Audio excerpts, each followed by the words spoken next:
So it says he thought to reign over Egypt, so he tried to go to Egypt and fight against the Ptolemies to gain control over Egypt. Go ahead. That he might have dominion over 2 realms. So he says he tried to have dominion over 2 realms, the realm of Syria and Palestine and the realm of Egypt. Go ahead. Wherefore he entered into Egypt with a great multitude of chariots and elephants and horsemen and a great navy, and made war against Ptolemy, king of Egypt. But Ptolemy was afraid of him and fled, and many were wounded to death. Thus they got the strong cities in the land of Egypt, and he took the spoils thereof. So it says he got the strong cities in the land of Egypt and took the spoils thereof. Go ahead. And after that Antiochus had smitten Egypt, he returned again in the 143rd year, and went up against Israel and Jerusalem with a great multitude. And entered. So after he took down certain cities in Egypt, he came back to Jerusalem. Okay, go ahead. And entered proudly into the sanctuary. So it says he entered proudly into the sanctuary of Jerusalem and did what? And took away the golden altar. And it says he took away the golden altar. Go ahead. And the candlestick of light. And the candlestick of light. Go ahead. And all the vessels thereof. And all the vessels thereof. Now normally when the kings came, like the king Nebuchadnezzar, king of Babylon, when he came into Jerusalem, when he went into the temple, he did the same exact thing. Okay, he took the vessels of the temple. But when we returned under Nehemiah, under Sheshbazzar, under Ezra, and all those guys, the king of Persia, okay, allowed us to return with our vessels. After he took down Babylon, he got control over the vessels and the things of the temple, and he gave it back to us and allowed us to return with those things and rebuild the temple. Go ahead. And the table of the showbread, and the pouring vessels, and the veils, and the censers of gold, and the veil, and the crowns, and the gold ornaments that were before the temple, all which he poured off. What? He took also the silver and the gold, and the precious vessels. Also he took the hidden treasures which he found. And when he had taken So basically what Antiochus did was he pillaged the temple. Okay? He took all the vessels, the altar, the veil, the things that were needed in order to perform the priesthood. Okay? And he took the gold and the treasures that we had hidden within the temple. Go ahead. Verse 24. And when he had taken all away, he went into his own land, having made a great massacre and spoken very proudly. So it says he made a great massacre and spoke very proudly. Okay? He was proud during this time based on the fact that not only was he able to take down certain cities in Egypt, but he was able to come back to Jerusalem and overtake the temple and take all our vessels and all our treasures out of our temple. So he became proud. Go ahead. Therefore there was great mourning in Israel. So it says there was great mourning in Israel. Our people started mourning. Go ahead. In every place where they were. So that the princes and elders mourned. The virgins and the young men were made feeble. And the beauty of women was changed. Every bridegroom took up lamentation, and she that sat in the marriage chamber was in heaviness. So everybody, from the elders to the princes to the bridegrooms to the maidens to the young men, everyone who was against the rulership of Antiochus Epiphanes and against the Hellenization of Jerusalem were mourning. Okay, go ahead. The land also was moved for the habitation thereof, and all the house of Jacob was covered with confusion. And after 2 years fully expired, the king sent his chief collector of tribute unto the cities of Judah. So now 2 years after all this happened, you now have Antiochus Epiphanes sending his chief collector into the land of Israel. Go ahead. Who came unto Jerusalem with a great multitude, and spake peaceable words unto them. But all was deceit. For when they had given him, what did it say he did? And spake peaceable words unto them. So when the collector of Antiochus Epiphanes came to Jerusalem, it says he spake good words or beautiful words to us. Okay? And this allowed our people to start trusting in Antiochus Epiphanes. But this allowed us to put our trust in Antiochus Epiphanes. And this is another step that it takes in order to build towards the abomination of desolation. Okay?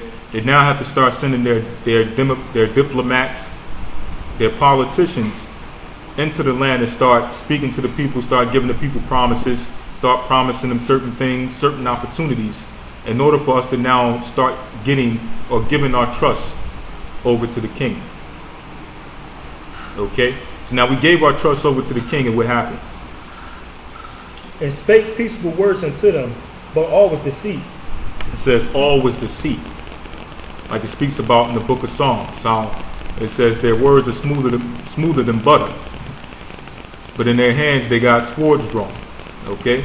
So he came speaking goodly words, but yet it was all deceit. It was all lies. And the same thing happens today in our modern day Roman Empire. Every 4 years you get a politician that want to step up and run for president. Somebody who want to step up and give you promises and give you goodly words and good fair speeches. But once they get in office, once they get in power, what happens? You come to find out that it was all deceit. They used it to get your power, to get your strength to help them continue their empire. Okay? This is nothing new. And believe it or not, every time they do this, they are giving one more step, they're adding one more brick to building the abomination of desolation. Go ahead. For when they had given him credence, he fell suddenly upon the city and smote it very sore. So it says when they gave him credence, when they accepted him, when they trusted him, he did what? For when they had given him credence, he fell suddenly upon the city. It says he fell suddenly upon the city. Okay? So he wreaked havoc on the city once our people gave trust to him. Okay? Go ahead. And smote it very sore, and destroyed much people of Israel. And when he had taken the spoils of the city, he set it on fire, and poured down the houses and walls thereof on every side. So it says he set the city on fire, pulled down the walls. Okay? Just like we read in the book of Psalms, the 74th chapter, where David speaks about how they threw fire in the sanctuary. Okay? And how they burnt down the synagogues, the places of worship. Okay? Go ahead. That's another part of the abomination of desolation. Okay? You got to take down the children of Israel, spoil the people, and start destroying their places of worship. Okay? Go ahead. But the woman and children took they captive, and possessed the cattle. So it says they took the women and children captive, and they took possession of the cattle. Go ahead. Then builded they the city of David with a great and strong wall, and with mighty towers, and made it a stronghold for them. So now within the city of Jerusalem, within the city of David, they built up what is called a citadel, a big strong tower, okay, in which they had a fort within our land. Okay, so now this is showing how the nations go in and they set up their fort, set up their military enterprise, and now they start to colonize the land. We see that happening in the Middle East with Iraq, Afghanistan. Okay, them going over there and setting up their military enterprise, setting up their fort, and now they start colonizing the area. Same thing happened to us in Jerusalem. Go ahead. Verse 34. And he put therein a sinful nation, wicked men, and fortified themselves therein. So it says he put therein a sinful nation and wicked men. These are the same wicked men who earlier in the chapter made an agreement to go to the Gentiles and start getting license and permission to perform after the ways of the Gentiles. Okay? Go ahead. They stored it also with honor. Now the reason why they had, Salakia, the reason why they had to get permission is because they knew that based on our law, some of these, based on the acts that they were committing under our law, they would be stoned to death. They would be executed, or they would be separated from the nation. So they had to go to the Grecians in order to get a license, in order to perform these acts. So that if anything happened to them, they would fall under the jurisdiction of the Grecian Empire, and it would be as if you are actually starting a war, or you're actually starting some form of adversity with the Grecian Empire. Okay? So that's why they had to go get licensed. Now, can you imagine someone going to go get a license to say that they can eat pork, shrimp, crabs, and lobsters? To get a license to say that they can perform nude in a gymnasium. Okay? to get licensed to do all the wicked acts that came with the Grecian Empire. It sounds far-fetched, but believe it or not, it happens every day in our society. Okay? You go to their schools and their colleges to get licenses to do what? To teach their doctrine, which teaches what? That you're allowed to eat whatever you want. Okay? If you want to be a pastor over a church, you got to go through the theologian seminary colleges. You got to get licensed from the Greeks, the Gentiles, in order to teach. And part of their doctrine is that you can eat whatever you want. Okay? If you want to perform in their sports arenas, you got to go to their schools and get their diplomas, get their scholarships, and get their permission to go and play in their arenas. Okay? So you may think it's far-fetched, but the same thing is happening every single day in our society. Go ahead. Verse 35. They stored her also with armor and victuals. And when they had gathered together the spoils of Jerusalem, they laid them up there. And so they became a sore snare.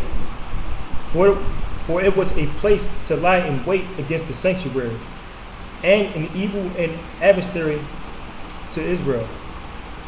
Thus they shed innocent blood on every side of the sanctuary. So it says they shed innocent blood on every side of the sanctuary. Okay? So whenever somebody tried to go into the sanctuary and show reverence to the Heavenly Father, to honor the Most High, you would have people waiting there to slaughter and kill us. Okay? Believe it or not, this is coming soon. Okay? And this is not necessarily going to happen within your Christian churches. Okay? This is going to happen amongst those who are actually going to house and doing certain teachings and things like that. You're going to have 24-hour surveillance happening to where people are going to be watching and make sure that you're not carrying out certain services. Okay? It's going to be illegal to be able to speak freely as far as what you believe in. Okay? And we're going to show that. Even in the Bible, it shows you during this particular time period, it was against the law for anyone to be found with the book of the law. So some people may ask, is it going to be illegal to hold the Bible or to have a Bible and other biblical sources? The answer is yes. Okay? And they dropped that a little bit in the movie. I don't know if any of you seen, I believe it's Equilibrium. Okay? Where it was illegal to read. And you can be executed on the spot for reading. Okay? So all these things are going to happen again. Go ahead. For it was a place to lie in wait against the sanctuary, and an evil adversary to Israel. Thus they shed innocent blood on every side of the sanctuary and defiled it. And so, real quick, I don't know if any of you read an article. There was an article of someone, I believe they were somewhere in the States. I forget exactly which state. But this was on AOL, I believe either AOL or MSN.com. There was an article about a guy who was, I believe he was either fined or arrested because he was holding church services in his house. Okay, this was in where? Arizona. This was in Arizona. Okay, and was he arrested or was he just fined? You can actually get arrested and fined at the same time for holding church service in your crib, in your house. Right, so now they're passing new laws to say that you can now be both fined and imprisoned for holding church services in your house. Okay? And we know who this is targeting. Okay, we know exactly who this is targeting. They're starting off with the little Christian services just to make an example. Okay? But if anyone is operating outside of the normal way of going to church on every Sunday and doing those particular rituals and customs that come with modern day Christianity, now you are becoming a threat to this particular society. Okay? So now this brother, I believe, he was either arrested or fined or maybe even both, based on the fact that he was holding church services in his house. And the excuse they give is that you don't have the qualifications of an actual church building, and you're actually going against the regulations. Someone says he's also serving 60 days in jail. So yes, he was arrested for holding church in his house. Okay? So all these things are taking place. So Christ, when he was speaking about all the signs that would take place in the end time that would lead up to the abomination of desolation spoken of by Daniel the prophet, these were all the things he was talking about. Okay? Sometimes we just read Matthew 24, But that particular event itself, the abomination of desolation, that goes even deeper.